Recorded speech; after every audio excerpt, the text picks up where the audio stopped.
BTS, a little BTS action. Okay, tell me how I say your name again. Sabadukia? Sabadukia. You got it right. I like that. Just like if you mentally just go Sabadukia, it's a lot easier. Sabadukia. Yes. Just like that. Just like that. Just like that. Okay, good. All right.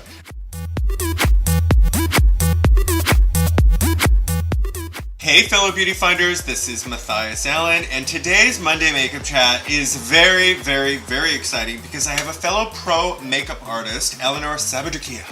She just taught me how to say her name. Yay! Thank God, because in paper I was like, how do I say this name?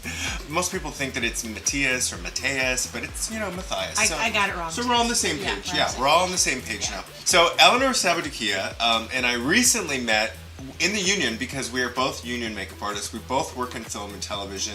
And as you guys know, who you've been following me, hopefully loyally for the past 3 or 4 years, you know that I also work in fashion and print. And Eleanor is also very talented in fashion and print makeup as well. So we're going to get into it and talk about, where she's from, where she's come from, and where she learned all her magic tricks.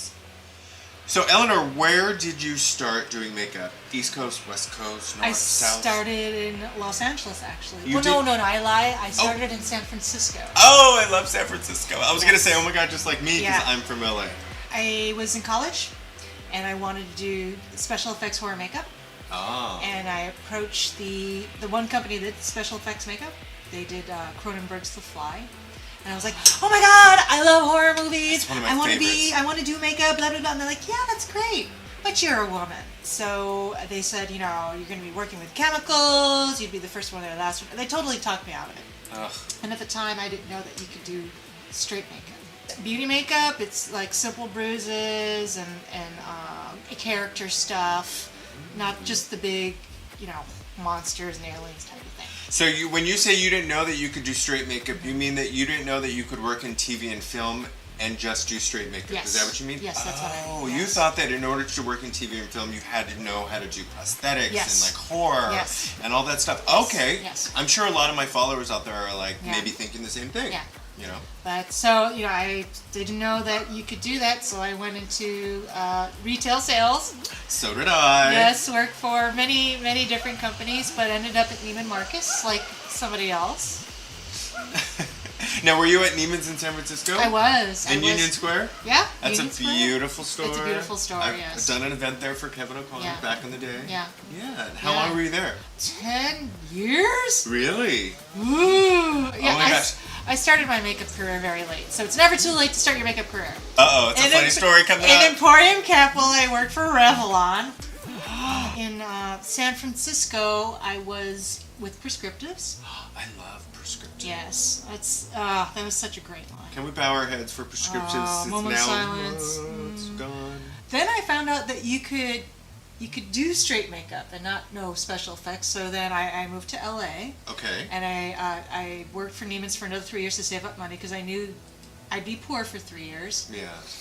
And I went to school and strangely enough ran out of money when it came to special effects.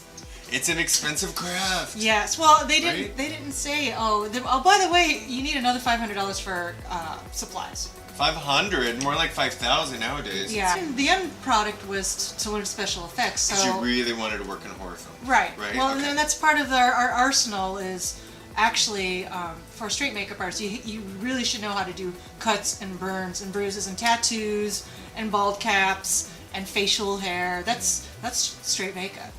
Got it. Actually, I got my first job from school because I was more experienced.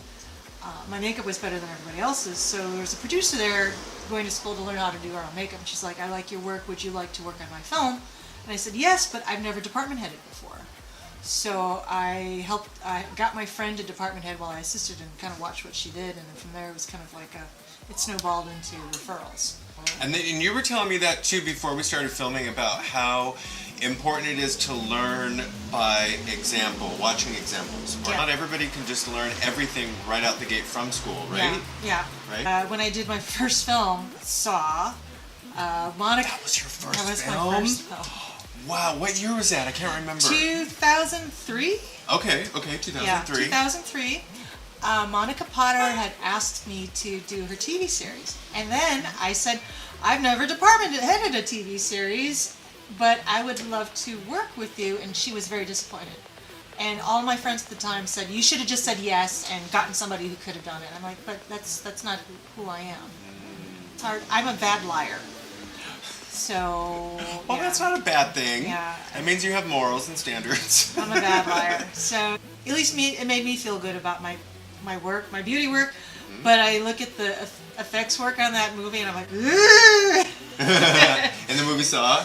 Yeah. The Carrie Elway's makeup is just, it kills me every time I see it.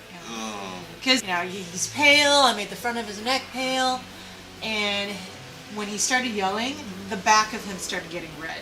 So he's like pale in the front and he's like red in the back. And I was like, oh no! Didn't put makeup on the back. Oh. Well, you learn from every situation, right? Yes. Since I've started out, I've learned an incredible amount of information from watching other people and my peers, and I am happy that I started my career even in my mid-30s instead of my early 20s.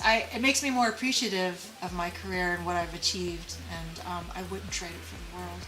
I'm so glad you moved to Atlanta to follow your dreams. Yeah, me too, yeah. I hope you guys are inspired by this story. It doesn't matter what age, what nationality, what part of town you come from. If you have a dream, you should totally follow it.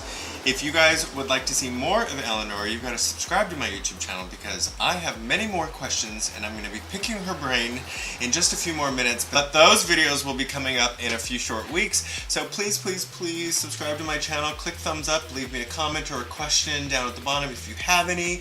Eleanor, thank you for coming by. Thank you so much for having me. I love being here. Well, I see a ton of makeup on the counter and I was dying to talk makeup. So I am going to be playing with some of this beautiful makeup in an upcoming Monday Makeup Chat. So thanks you guys for subscribing and stay tuned for 2 more videos right after the break. Bye! Whereas I was the kind of guy that would wash it all off and I'd have to put Boy back on. Studio Fix, like in our other Monday Makeup Chat where we talked. That is 100% it. It is the hardest thing ever. Because you feel like you're like abnormal in the middle stages. Yeah, no, I hate that I have that blotchy skin that doesn't look good without some tinted moisturizer.